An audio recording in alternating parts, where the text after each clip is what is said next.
Greetings, I'm Dev the Developer. This lesson covers the video tag. HTML5 gave browsers a native way to embed video without a plugin. The tag is straightforward and the attribute gives you a good amount of control over how the video behaves.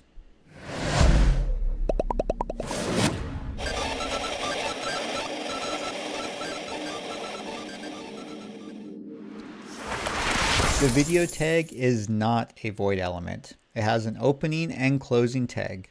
Content between those tags is a fallback. It only shows if the browser does not support video at all, which is extremely rare now. The simplest form uses the src attribute, source, directly on the video tag. Add controls to give the user playback controls. Without controls, the video has no visible interface. It will not play unless you add JavaScript or autoplay. Start with controls. It's almost always what you want for user-facing content. Let's go through the attributes one at a time. Controls, as we mentioned, adds a browser default playback interface. Play, pause, volume, progress bar, full screen. No value needed, just the attribute name. Muted silences the audio by default. This matters because browsers block videos from autoplaying with sound. A video can autoplay if it is muted. If you want a silent background video, you need both autoplay and muted. Autoplay starts the video immediately when a page loads, without the user clicking anything. Use this sparingly. Unexpected moving content, especially with sound, is frustrating.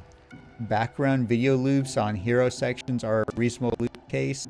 Surprise autoplay in an article is not. Loop makes a video restart automatically when it reaches the end. Combined with autoplay and muted, this is standard practice for looping a background video.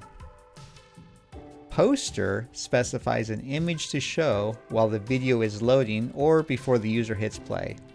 This is like a thumbnail on a streaming platform. Now that we have the attributes covered, there's one more structural option worth knowing. Different browsers have historically supported different video formats. MP4 with H.264 encoding works nearly everywhere now, but for broader compatibility, you can provide multiple formats using nested source elements instead of a src source attribute on the video.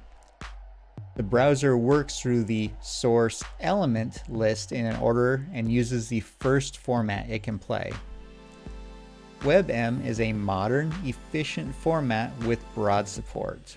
MP4 is the most universally compatible. Offering both covers virtually all current browsers. Note that when you use source elements, you remove the src attribute from the video element. The two approaches are mutually exclusive. Video with source and controls is a good starting point. Add poster for preview image, muted and loop for background video, and autoplay with real restraint. Use source elements when you need to format fallbacks. That covers a practical range of video embedding in HTML.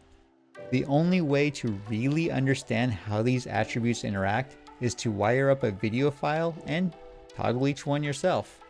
Don't just watch it, do it.